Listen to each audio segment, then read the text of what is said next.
Sir வணக்கம், என் பேர் Ram Seva. First of all உங்களுக்கு ரொம்ப நன்றி. அந்த மீடியா ஃபஸ்ட்டு உங்களால் தான் நாங்கள் வந்து இந்த மாதிரி ஒரு இடத்துல வந்து வரதுக்கு ஒரு பெரிய ஆப்பர்ச்சுனிட்டி. ரொம்ப நன்றி.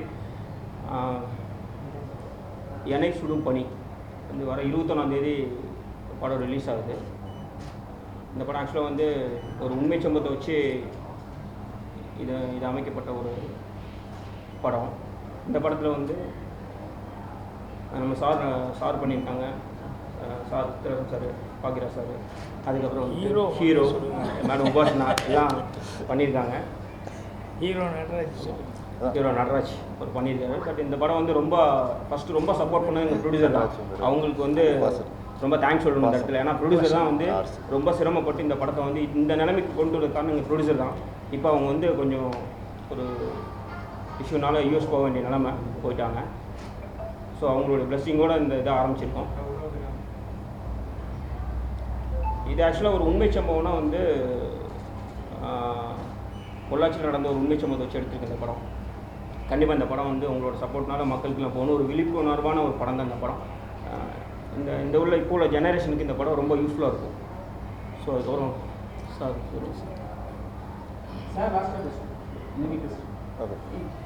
அனைத்து பத்திரிகை மற்றும் ஊடக நண்பர்கள் எல்லாத்துக்கும் என்னுடைய பணிவான காலை வணக்கம். எண்ணெய் சுடும் பணி இந்த படம் ராம் சேவா டைரக்ட் பண்ணியிருக்காரு. நடராஜ் தான் ஹீரோவாக ஒர்க் பண்ணியிருக்காரு.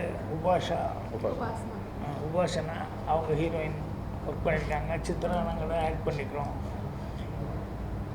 இதில் என்னென்னா ப்ரொடியூசர் வந்து ஃபாரின் ஹேமா சுந்தரராஜன், இவங்க அப்பா அம்மா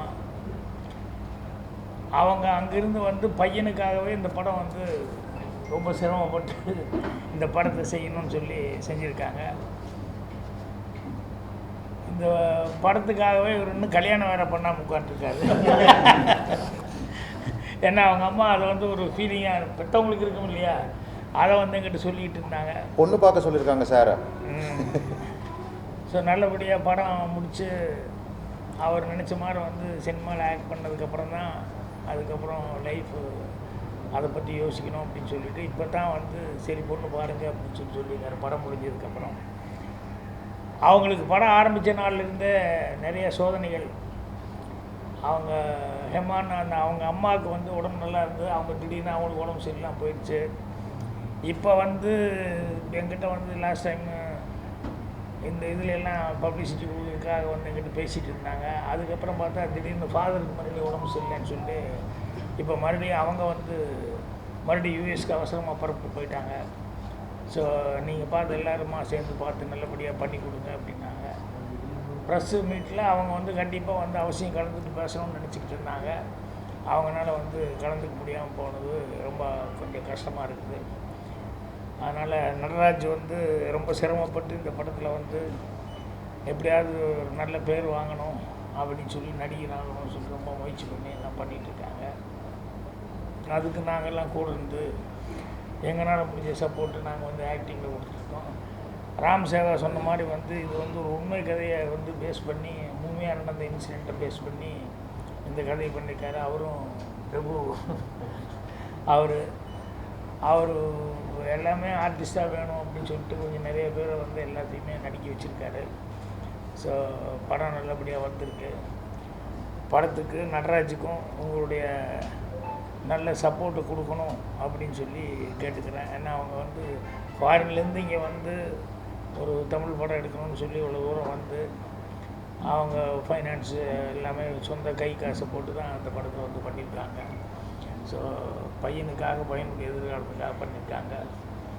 ஸோ படத்தை பார்த்து நல்லபடியாக நீங்கள் ப்ரொமோட் பண்ணுற அளவுக்கு என்ன செய்யணுமோ அதை செஞ்சீங்கன்னா ரொம்ப சந்தோஷமாக இருக்கும். நானும் நடித்ததுனால அவங்க பாவம் இவ்வளோ சிரமப்படுறாங்க அப்படிங்கிறதுக்காக தான் நானும் வந்து ஒவ்வொன்றிலையும் வந்து எல்லாத்துலேயுமே வந்து அன்றைக்கி ஒரு இன்ஸ்டா இதில் போடணும் அப்படின்னாங்க. இதெல்லாமே அன்றைக்கி ஓப்பன் பண்ணி விட்டோம். ஸோ ரொம்ப மகிழ்ச்சி. படம் நல்லபடியாக இருக்குது. அதே மாதிரி அவங்க அப்பா உடம்பு நலம் தேடி வரணும். அவங்க அம்மாவும் அவங்களும் மறுபடியும் படம் ரிலீஸ்க்கு எப்படியாவது வந்துடணும் அப்படின்னு சொல்லி ஆண்டவனை பிரார்த்தனை பண்ணிக்கிறேன். உங்களுடைய மேலான வாழ்த்துக்களை கொடுக்கணும். நான் வந்து இப்போ டப்பிங்கில் இருந்தேன், எனக்கு நேரத்துலேயே வந்து ஆரம்பிச்சிருவாங்கன்னு நினச்சிட்டு இருந்தேன். அதனால் இப்போ டப்பிங் விட்டு போட்டு நம்பிக்கை வந்துருக்கேன். ரொம்ப தேங்க்ஸ் சார். மறுபடியும் ஒரு டப்பிங் போகணும். மீண்டும் பத்திரிக்கை எல்லாத்தையும் மறுபடியும் நான் சந்திக்கிறேன். ஓகே, நன்றி, வணக்கம். உபாசனா எல்லாம் நல்லா நடிச்சிருக்காங்க. உபாசனா அதனால் இன்னும் நான் சொல்கிறத விட பத்திரிக்கையாளங்க வந்து படம் பார்த்துட்டு அவங்க வந்து அவங்களுக்கு சப்போர்ட் கொடுக்குறதுங்கிறது ரொம்ப முக்கியம். கண்டிப்பாக நம்ம சொன்ன மாதிரி நம்ம வெளியூர்லேருந்து வந்து இருக்கிறவங்களுக்கு வந்து வந்தவரை வாழைக்கின்ற எல்லாத்தையும் வந்து ஒரே செகண்ட் சார் உட்காந்து சார், ஒரே செகண்ட் சாரோட பேசி சாரோட பேசி சார் இங்கே ஒரே சார்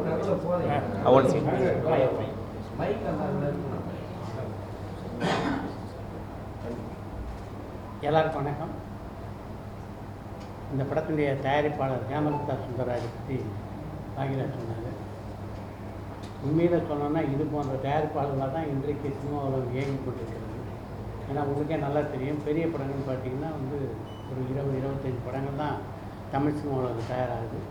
இன்றைக்கு 200க்கும் மேற்பட்ட படங்கள் வருதுன்னா இல்லை 150லேருந்து 160 படங்கள் இது போன்ற தயாரிப்பாளர்கள் தான் சினிமா உலகத்தில் வந்து தொழிலாளர்கள் வந்து தொடர்ந்து வேலை செய்ய முடியும். அதுக்கெல்லாம் காரணம் இது போன்ற தயாரிப்பாளர் தான். இதுக்கு பின்னால் தன்னுடைய மகனை கதாநாயகனாக்கணும் அப்படின்ற அவங்களுடைய ஆசை இருந்தால் இதெல்லாம் தாண்டி பார்த்திங்கன்னா ஒரு தயாரிப்பாளராக ஒரு சீசன்டு தயாரிப்பாளர் எப்படி ஒரு திரைப்பட நிறுவனத்தை நடத்துவாங்களோ, எப்படி எல்லாருக்கும் உரிய நேரத்தில் அவங்க பணத்தை கொடுத்து எப்படி அவங்களெல்லாம் கவனிச்சுப்பாங்களோ, அதை விட மிகச்சிறப்பாக இவங்க அம்மாவும் அப்பாவும் இவங்க எல்லாரையும் ரொம்ப நல்லா பார்த்துருக்காங்க. அதுக்கு வந்து எங்களுடைய சார்பாக அவங்களுக்கு நிச்சயமாக நன்றியை சொல்லியாங்க. நட்ராஜன் சரி, உபாசனாவும் சரி தங்களுடைய பணியை இந்த படத்தை ரொம்ப சிறப்பாக செஞ்சுருக்காங்க. இது போன்ற புதுமுகங்களோட படத்தை நடிக்கும்போது கொஞ்சம் அடையாளம் தெரியணும் அப்படின்றதுக்காக தான் பாக்யராஜ் போன்ற கலைஞர்கள் எல்லாம் அவங்க இந்த படத்தில் வந்து முக்கியமான ஒரு வேடத்தில் நடிக்க வச்சுருக்காங்க.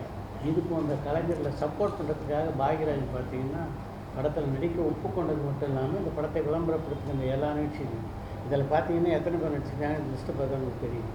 இதில் எத்தனை பேர் இங்கே கலந்துட்டுருக்கோம் அப்படின்னு தெரியும். இதில் இருக்கிற லிஸ்ட்டில் இருக்கிற ஆட்களை விட இவர் எவ்வளோ முக்கியமானவர் அப்படின்றது எல்லோரும் அறிந்த விஷயம்.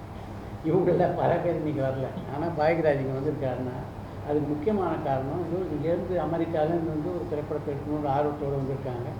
அவங்களுக்கு நம்மளால் முடிஞ்ச ஒரு சப்போர்ட்டை கொடுக்கணும் அப்படின்ற ஒரு நல்ல குணம் தான். ஏன்னா பாக்யராஜ் வந்து சினிமா உலகத்தில் எப்படிப்பட்ட இடத்துலேருந்து வந்தார் அப்படின்னு தெரியும். அது சினிமா உலகத்தினுடைய ஆரம்ப நிலையிலேருந்து இன்றைக்கு ஒரு உயர்ந்த நிலையை அடைந்திருக்கின்ற ஒரு கலைஞர் தான் பாக்யராஜ். அதனால தான் இப்படி வந்து அந்த நன்றி உணர்ச்சி அவரால் வந்து வெளிக்காட்ட முடியுது அப்படின்னு. யார் சினிமாவுக்கு வந்தாலும் நம்ம முழுசாக சப்போர்ட் பண்ணணும் அப்படின்னு. ராம் சேவா பொறுத்த வரைக்கும் என்னென்னா அவருடைய எல்லா படங்களையும் நான் நடிச்சிருக்கேன்.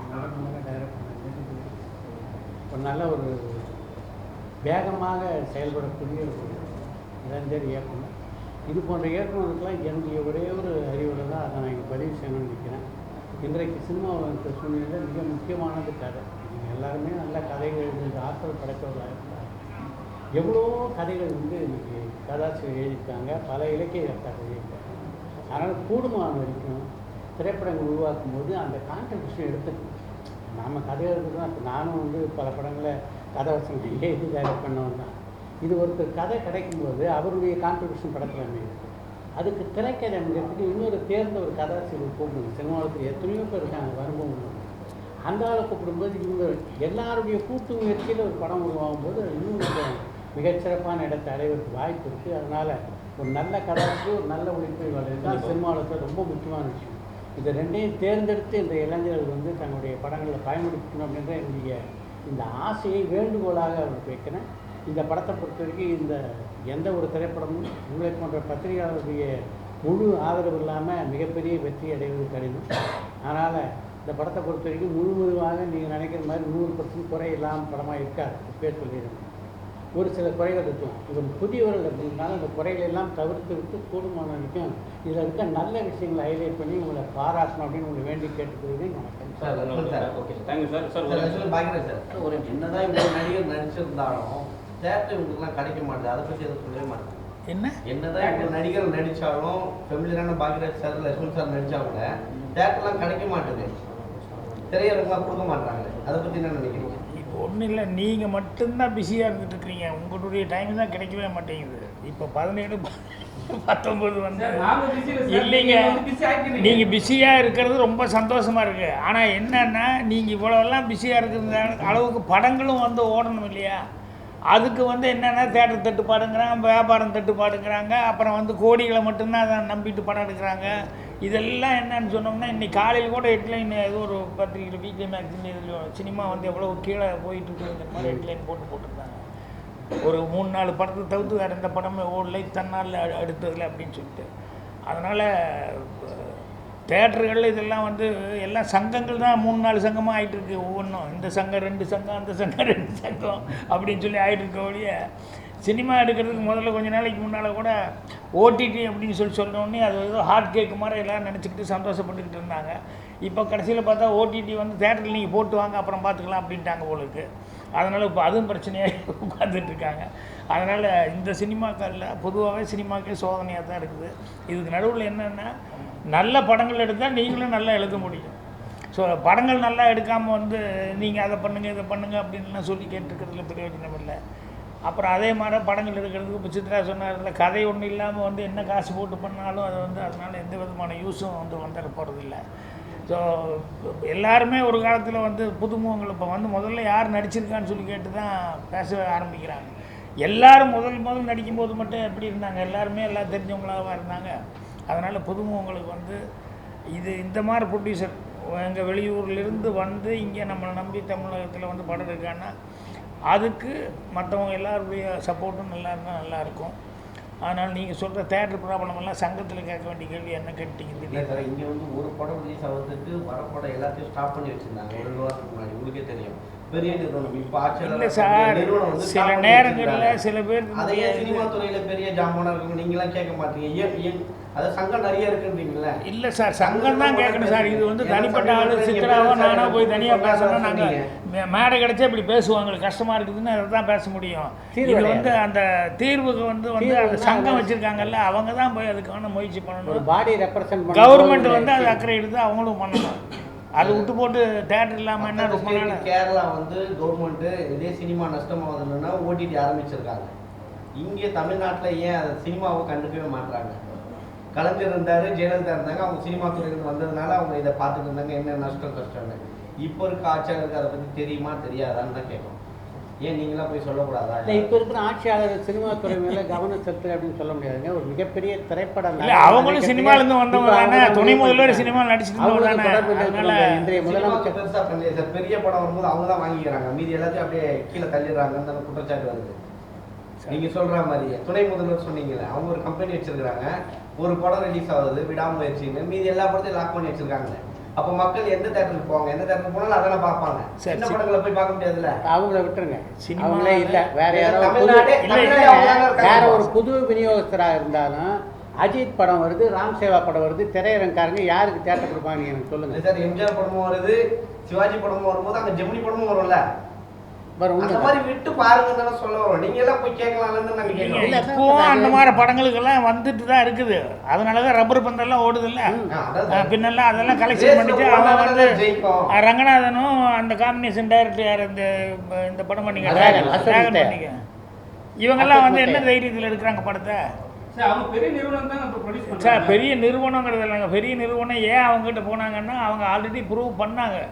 அதனால தான் பெரிய நிறுவனம் அதை மாதிரி ஆளுகளை வந்து அதை விட்டுருங்க. திறமையான ஆளுகள். டிராகன் படத்துக்கு கூட்டம் வந்தது காரணம் பெரிய நிறுவனம் தயாரிப்பு பண்ணுறதுனாலயா? அந்த படத்துக்கு கதாநாயகனாலே அதெல்லாம் கிடையாது. கதாநாயகனால தான் அந்த பிரதீப் ரங்கநாதனுடைய முந்தைய படம் மிகப்பெரிய வெற்றி அப்படின்றனால அந்த படத்தை ஏஜிஎஸ் இல்லை நீங்க தயாரிச்சிருந்தாலும் இந்த அளவுக்கு எல்லா தேட்டர்லையும் எதிர்பார்ப்பு இருந்ததுங்க. முதல்ல ஆல்ரெடி ப்ரூவ் ஆனதுனால எதிர்பார்ப்பு இருந்தது. அவ்வளவுதான் விஷயமே தவிர தயாரிப்பு நிறுவனம் காரணம். பெரிய நடிகர்கள் நடிச்சா போதுமா? புதுமுகங்களா வரக்கூடாதா? பிரதீப் ரங்கநாதன் யாருங்க புதுமுகம் இல்லாம? முதல்ல எப்படி ப்ரூவ் பண்ணாரு? ஒரே படம் தானுங்க. நான் ஒன்று சொல்லலாமா?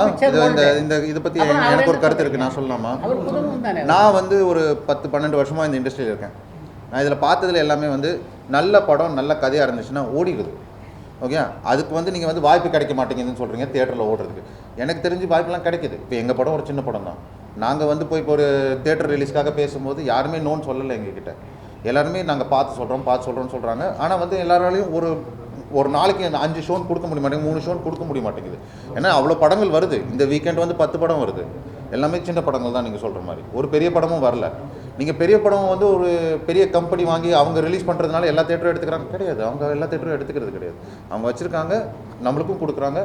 படம் நல்லா இருந்துச்சுன்னா ஓடிடுது. இப்போ சொல்கிற மாதிரி லப்பர் பந்துன்னு ஒரு படம் இருந்துச்சு, நல்லா ஓடிச்சு.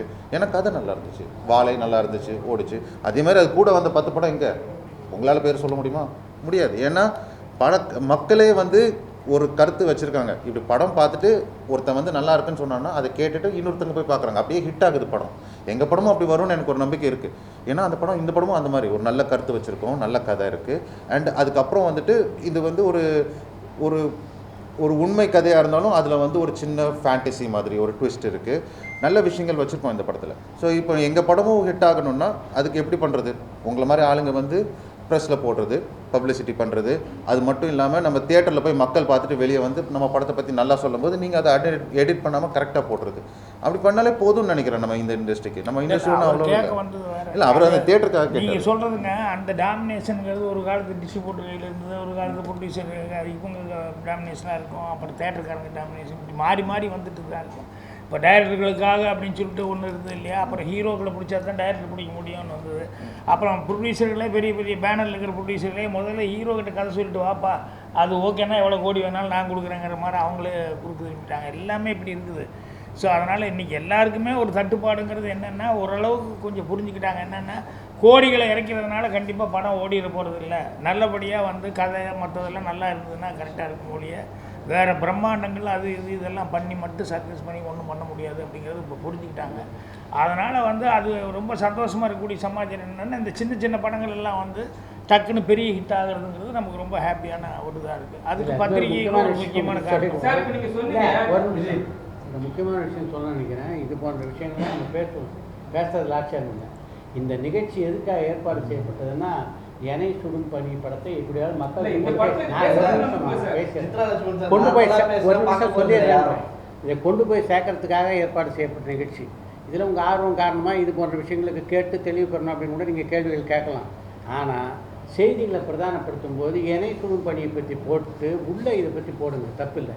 ஆனால் இதை வந்து தலைப்புச் செய்தியாக்கி எதுக்காக இந்த நிகழ்ச்சி ஏற்பாடு செய்யப்பட்டதோ அந்த கவன சிதறவு பண்ணலாம். இல்லை அப்படி நீங்கள் நினைக்காதீங்க. நீங்கள் அது கூடவே வேறு ஏதாவது கேப்ஷன் வச்சுக்கோங்க, இதையும் வச்சுக்கோங்கிற பேசியிருக்காரு தான் போடுவானுங்க. இதுக்காக தான் உள்ள வந்து பார்ப்பாங்க. பாக்கியராஜ் என்ன சொல்லியிருக்காரு தான் பார்ப்பாங்க. நெக்ஸ்ட் பண்ணின்னு ஒருத்தர் வந்து தேட மாட்டான். செய்தி போடுறதுக்கே இப்படி தேவைப்படும் போது செய்தி போடுறதுக்கே இப்படிப்பட்ட டைவர்ஷன் தேவைப்படுதுன்னா அப்போ படங்கள் கவனிச்சு பாருங்க. அப்போ நீங்களே சொல்லுங்க. சினிமா இண்டஸ்ட்ரி அது நீங்கள் தான் சொல்லணும். ஒரு செய்திக்கே உங்களுக்கு தேவைப்படுது. இந்த டேரெக்டாக இந்த செய்தியை பற்றி சொன்னால் ஜனங்க பார்க்க மாட்டாங்க. இதுக்கு ஒரு டைவர்ஷனாக ஒரு கேப்ஷன் தேவைப்படுதுன்றீங்கல்ல. அப்புறம் தமிழக அரசு உதவி பண்ண மாட்டேன்னு நிறைய பேர் சொல்றாங்க. உங்களை மாதிரி நிறைய ஜாம்பவான்லாம் சொல்றாங்க. என்ன காரணமா இருக்கு? ஏன்னா தமிழ் சினிமால வந்து நிறைய பேர் வந்து அரசியல் போயிட்டாங்க. ஒருவேளை அதனால தான் இருக்குமோ? என்ன தமிழ் சினிமால வந்து நிறைய ஆக்டர்ஸ்லாம் வந்து அரசியல் போயிடுறாங்க. அது ஆப்போசிட்டா பெருசா பேசப்படுறாங்க. ஸோ அதனால வந்து இவங்க நம்ம ஏன் ஹெல்ப் பண்ணணும்னு சொல்லிட்டு ஒரு விஷயம் இருக்குமோ? யாருக்கு இது வந்து உங்களுடைய போகம் இல்லை சார், அதெல்லாம் நடக்குதுன்னு சொல்றாங்க. இந்த தமிழ் சினிமாவில் எத்தனை நடிகர்கள் இப்போ வந்து அரசியல் இருக்காங்கன்னு சொல்லுங்க. எத்தனை பேர் அரசியல் எத்தனை எந்த காலத்துல அரசியல் பொள்ளாச்சி சம்பவத்தை வச்சு தான் இந்த படம். இல்லை இல்லை, பொள்ளாச்சினா வந்து நீங்கள் அதாவது உண்மை சம்பவம் தான். பட் வந்து நீங்கள் பொள்ளாச்சின்னு நீங்கள் நினைக்கிற மாதிரி அந்த நிகழ்வுலாம் கிடையாது. இது வந்து அதில் ஒரு பாட்டா இல்லை சார். இது பொள்ளாச்சி நான் தான் ஞாபகம் இல்லை நம்ம அது இல்லை அந்த மாதிரி இல்லை சார். பொள்ளாச்சி அந்த மாதிரி இல்லை பொள்ளாச்சினா அந்த வேற மேட்ரு. இது அந்த மேட்ரு கிடையாது, இது வேற மேட்ரு. ஹாய், என் பேர் நட்ராஜ் சுந்தராஜ். இந்த படத்தில் ஹீரோவாக நடிச்சிருக்கேன், ராம் சிவா டைரக்ஷனில். அதுக்கப்புறம் வந்துட்டு இந்த படத்தில் என் கேரக்டர் பேர் வெற்றி. ஒரு அஸ்பைரிங் ஐபிஎஸ் ஆஃபீஸர். ஆனால் வந்து ஐபிஎஸ்க்கு படிச்சுட்டு இருக்கும் போதே ஜாலியாக வாழ்க்கையை என்ஜாய் பண்ணணும்னு நினைக்கிற ஒரு கேரக்டர். எங்கள் அப்பா, எங்கள் பக்கத்து வீட்டு பொண்ணு, லவ்வர். சின்ன வயசுலேருந்தே பழக்கம். அண்ட் படம் வந்து பேசிக்கலாக நம்ம வாழ்க்கையில் நடக்கிற மாதிரி ஜாலியாக ஒரு பையன் என்ஜாய் பண்ணிகிட்டு இருக்கும்போது சில கஷ்டங்கள், கோபங்கள் எல்லாம் மீட் பண்ணும்போது எப்படி ஃபேஸ் பண்ணுறான்றது ஒரு கதை. அது போக இன்னொரு சைடு ஆஃப் த கதை வந்து நம்ம பாக்யராஜ் சார் வச்சு ஒரு க்ரைம் த்ரில்லர் கதை. ஸோ இந்த படம் வந்து ரொம்ப நல்லா வந்திருக்கு. எல்லோரும் பார்க்கணுன்னு நான் கேட்டுக்கிறேன். அதே மாதிரி நம்ம ஹீரோயின் ஏதாவது சொல்லுவாங்க இப்போ. ஹாய் வணக்கம். ஃபர்ஸ்ட் எல்லாருக்கும் நன்றி இங்கே வந்திருக்காங்க. என் பேர் உபாஸ்னா. இது என்னோட ஐ திங்க் 8வது படம் ரிலீஸ் ஆக போகுது. And I am grateful and thankful Ram Saver sir and Hema ஆண்டிக்கு எனக்கு இந்த சான்ஸ் கொடுத்துருக்காங்க. And I'm glad I'm part of this entire team. எனக்கு இந்த படத்தில் இன்னொன்று இன்வெஷனாக மனோபாலா சாரோட அவங்க இப்போ he is not here with us but I got a chance to play his daughter. So I am very grateful for that. அதை விட நீங்கள் எல்லாம் கேள்வி மாதிரி கேட்டிருக்கீங்க, இது சின்ன படம்க்கு யார் போய் பார்ப்பாங்களா? ஸோ ப்ளீஸ் நீங்கள் மீடியாக்காரர் ப்ளீஸ் சப்போர்ட் பண்ணுங்கள். And I hope every one goes and watches in the theatre. Thank you. ஆமாம், உங்களுக்கு தெரிஞ்சவங்க எல்லாருக்கிட்டையும் சொல்லுங்கள், கொஞ்சம் போய் பார்த்து படத்துக்கு சப்போர்ட் பண்ண சொல்லுங்கள். தேங்க்யூ. ராம் சேவர் சார் ஏதாவது சொல்லுங்கள். இந்த இனிய தருணத்தில் இன்னொரு முக்கியமான செய்தியும் உங்களுக்கு பகிர்ந்துருக்கார் ராம் சேவர் சார். அவருடைய அடுத்த படம் வந்து முழுக்க லண்டனில் படமாக்கிருக்காங்க. ஆரஞ்ச் ஃபிலிம்ஸ் அப்படின்ற நிறுவனத்தின் சார்பில் மகிமா அவங்க தான். ஸோ அடுத்தது வந்து அப்படி ஒரு படத்தை இயக்க இருக்கிறார் அப்படின்ற செய்தியும் உங்களுக்கு தெரிவித்துக் கொள்வதே மகிழ்ச்சி. கங்க்ராச்சுலேஷன். நீங்கள் சொன்னீங்க இப்போ பத்திரிகையாளரும் கரெக்டாக போட மாட்டாங்க. படம் நல்லா இருந்தாலும் நல்லா இல்லைன்னு சொல்லி ஒரு குரூப் வந்து ரிவ்யூ பண்ணுறது, அதெல்லாம் பற்றி சொல்ல முடியும். நீங்கள் ரிவ்யூ என்ன பண்ணியிருக்கீங்க நிறைய படம், அதை சொல்லுங்கள். நீங்கள் நல்ல ரிவ்யூ இருக்குன்னு சொல்லுவீங்கல்ல, நல்லா இருக்கிற படத்தை ஓடிட்டு இருக்க படத்தை நல்லா இல்லைன்னு சொல்கிற ரிவ்யூ இருக்குல்ல, அப்போ அதுக்கு எதுவும் சொல்ல மாட்டேன். வந்து ஆக்சுவலி என்கிட்ட கேள்வி கேட்குறத விட நீங்கள் எல்லாம் தானே ஒரு மீட்டிங் போட்டு டிசைட் பண்ணுறது. நீங்கள் அது நாங்கள்லாம் ஒரு கூட்டம் சரியா அப்படின்ட்டு அவங்க தேடி தான் ப்ரொடியூசர்ஸ் டேரக்டர்ஸ் எல்லாருமே வந்து அவங்க தேடி தான் போகிறாங்க, மார்க் போடுறாங்க. அவங்ககிட்ட பே பண்ணால் மட்டும்தான் அவங்க நல்லா ரிவ்யூ கொடுக்குறாங்கன்னு சொல்லிட்டு அவங்க தேடி தான் போகிறாங்களே. நாங்கள் வந்து பே பண்ணி வாங்குறது கிடையாது. எங்களோட ரிவ்யூ வந்து உண்மையாக இருக்கும். சரிங்களா? நீங்கள் போய் தேடி போங்க. நான் பாராட்டுறேன். இது போன்ற இன்ஃப்ளூயன்ஸ் பண்ணுறது போக்கு இருக்குல்ல, அது வந்து முறையற்றது அப்படின்னு நான் என்னுடைய யூடியூப் சேனலை பார்க்குறவங்க நல்லா தெரியும். அதை நான் வந்து பல முறை கண்டித்திருக்கேன். அதாவது இது வந்து எந்த ஒரு விஷயமும் எதுவாக இருந்தாலுமே ஒரு ஹெல்த்தி க்ரோத் வேணும். அந்த ஹெல்த்தி க்ரோத் எப்படி இருக்குன்னா அதுவாக தானாக நடந்தால் தானே தவிர இது போன்று திணிக்கப்பட்டு ஒரு விஷயம் சொன்னாங்க. ஒரு படம் நல்லா இப்போ லப்பர் பந்து திரைப்படத்தை பொறுத்த வரைக்கும் யார் அதை பெருசாக ப்ரொமோட் பண்ணாங்க? ப்ரொமோட் பண்ணது மக்கள் தான்.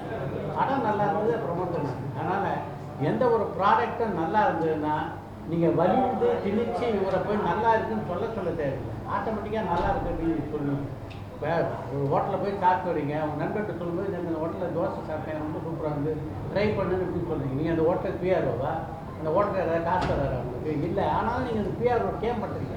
ப்ராடக்ட் இஸ் குட்டு, அதனால் நீங்கள் வவுச் பண்ணுறீங்க. அதுதான் சினிமா இப்போ தானே இந்த இன்ஃப்ளூயன்ஸ் எல்லாம் பார்க்குறோம். நம்ம ட்விட்டர் ஹேண்டில் இப்போ தான் இருக்குது, இன்ஸ்டா ஹேண்டில் இப்போ தான் இருக்குது. ஒரு 40-50 வருடங்களுக்கு முன்னால் பாவரசியில் டீச்சிங் படம்லாம் வெற்றி பெற்ற போது இவங்கெல்லாம் யார் இருந்தாங்க? அப்புறம் வந்து சின்ன படம் சொன்னீங்க, கதை நல்லா இருந்தது ஓடிச்சு சொன்னீங்க. அது கூட ஒரு 10 படம் வந்துச்சு. விடாமுயற்சி வரும்போது படம் நல்லா இருந்தா அது கூட ஏன் விடலை? அதுதான் எங்களோட கேள்வி. அவ்வளோ ப்ரமோஷன் பண்ணாங்க. நான் ஒரு விஷயம் சொல்றேன். சொன்ன மாதிரி ஹோட்டல்ல தோசை சாப்பிட்றேன், ஒரு விஷயம் சொல்றேன். சொல்றேன். பெரிய நடிகருடைய படங்கள் வரும்போது அந்த படம் நல்லா இருக்கா இல்லையான்ற 2வது விஷயம். எல்லாருடைய பார்வையும் அந்த படத்தை நோக்கி தான் இருக்குது. நீங்களே கூட ஒரு 8 படம் வருது கூட விடாமுயற்சி வருது. ஒரு திரைப்படத்தை பார்க்கணுன்னு நீங்கள் எந்த படத்தை முதல்ல சூஸ் பண்ணுவீங்க? அப்படி இருக்கும்போது அந்த படத்தை தான் ஜனங்க சூஸ் பண்ணுவாங்க போது நாம் அதை போய் சிக்கிக்கக்கூடாதுன்னு தானே. டிராஃபிக் ஜாம் இருக்குதுன்னு தெரியுது, இருந்த டிராஃபிக் ஜாமில் கார் ஓட்டுவானா புத்திசாலித்தனமாக ஒரு நாள் தள்ளி போகலாம் நினைப்பா. அதான் நீங்கள் பண்ணுவீங்க. இந்த படம் நாங்கள் வந்து நீங்கள் விளையாட மாட்டீங்களா? அதை போட்டு தான் இந்த படத்துக்கு நாங்கள் இது எல்லா இடத்துக்கும் நடக்கும். இந்த படத்துக்கு நாங்கள் டேட் ஃபிக்ஸ் பண்ணும்போது ஃபர்ஸ்ட் விடாமுயற்சி ஜனவரி 10ன்னு போட்டிருந்தாங்க. அது வந்து அந்த விஷயத்துல இருந்து எப்படியாவது திருப்பி ட்ரை பண்றாரு, திருப்பி கொண்டு போய் அங்கேயே பண்ணிடுவோம் சார். அப்படியே அது இல்லை, நாங்கள் வந்து நல்ல கேள்வி கேட்குங்க சார். எனக்கு சொல்லும் மாதிரி